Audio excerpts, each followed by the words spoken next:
Okay, today is big. We first finished building the robot, tested, collecting data, started running training. It's like a big progress today. First, I'm gonna show a video of our robot. We built a Lab robot, right? So here, there are two robot arms. On the right side, you see a leader arm. And the left side is called follower arm. So follower arm is doing whatever the leader arm is doing. And then human can control the leader arm. In this way, we can teach the follower arm what kind of task you need to do, right? So this is basic teleoperation. It works. So good, very smooth. How And we about are to move controlling gripper faster? here. The gripper is at the end, is grabbing Oh, something. it's really fun. Let's try it maybe. Fast. It's Can quite move I'm left, aggressive. afraid right. to Yeah. beat him as well.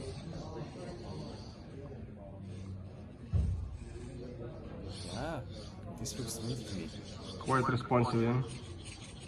Quite responsive, yeah. So Igor and Victor made it. It's a really good job. And then they also collected data. So here is the data that we collected.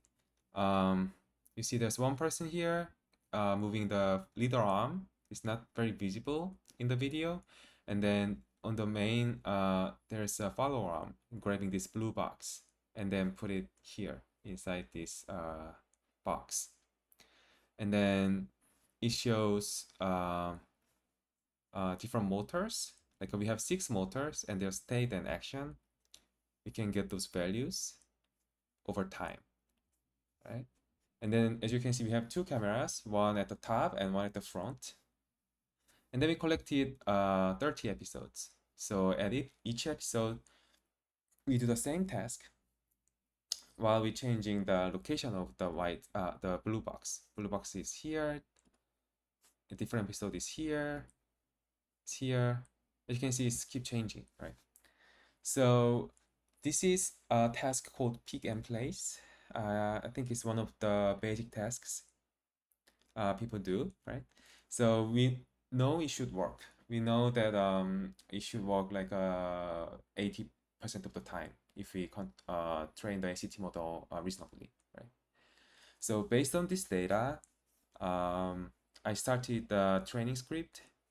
So now we started running the training of ACT model on the server. And once the training is done, we'll be able to test it on the real robot. And that marks the first big milestone of our project, right? I'm so excited. Another thing I did today is reading papers about reinforcement learning. I wanted to know how people use RL to fine-tune robot actions to certain tasks. As we discussed yesterday, I read 3 papers: fine-tuning offline world models, or FOWM, TDMPC and TDMPC2, and ModemV2. It turns out that the TDMPC is the main paper, which proposed the base network architecture. And other 2 papers try to make improvements on top of that. So if I want to explain this TDMPC in a minute, it will be like this. This paper is showing that this RL model can be scaled to the data and the model size. So if you have more data and bigger model, you will get better score. And for the single task, if you fine tune it, you will get quite better accuracy or quite better success rate than previous works. But then still is far from 100% for each of the test tasks. And this is the main network architecture. Basically, it tries to make an implicit world model. The state is encoded by the encoder, shared encoder across different time frames. and then given the latent dimension, you predict action, reward value, and latent dynamics. And these are all learnable parameters. So actually these arrows are all neural networks.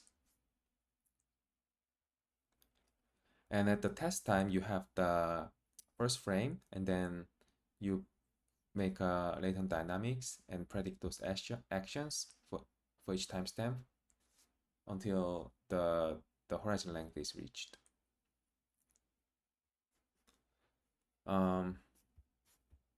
Yeah, so we have these kind of equations here, and same equations you can find in 2 other papers. Okay. All right, I forgot to mention one thing. So this one is called implicit because it does not explicitly generate images or videos using decoder.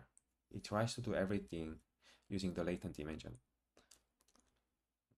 These days, image and video generation technologies like advanced a lot, but I still think it's very difficult to have a video generation model in your RL algorithm. It's gonna be not accurate and it's gonna slow things down. So for now, I think this implicit model approach makes more sense. Now, fine-tuning offline mode model. The main thing about this paper is test time regularization. So it used TDMPC, the same model, and then you can have the offline data, and then you train certain model using the offline data, and that's called offline buffer. And then now you want to deploy this robot to a certain real-world scenario, then you will get online buffer, right? And by combining these two, you can actually fine-tune the robot into that environment. So that's the model learning part. And then what's the test time regularization?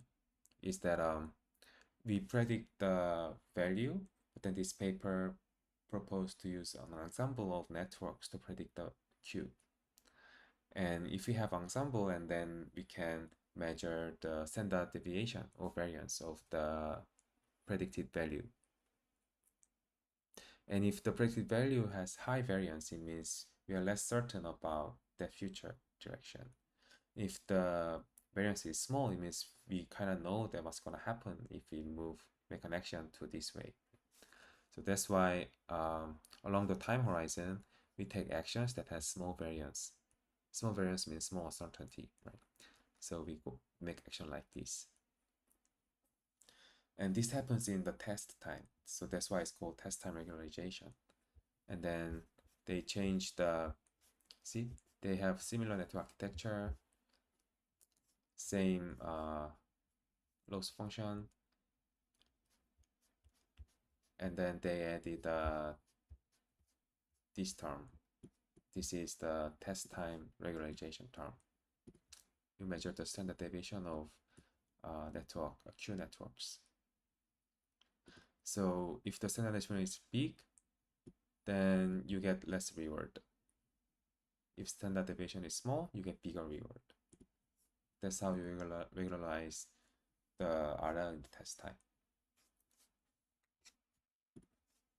This modem V2 is a work that uses TDMPC in the real world robot.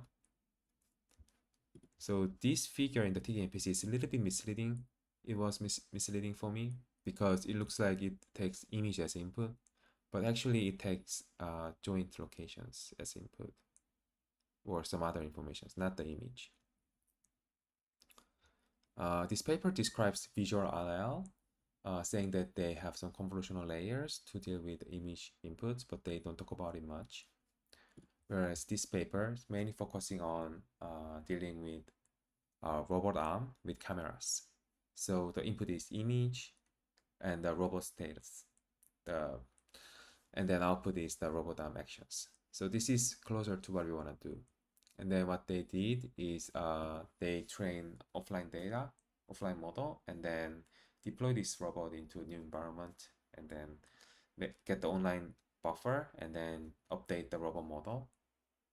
to make the better outcome. And turns out the robot already has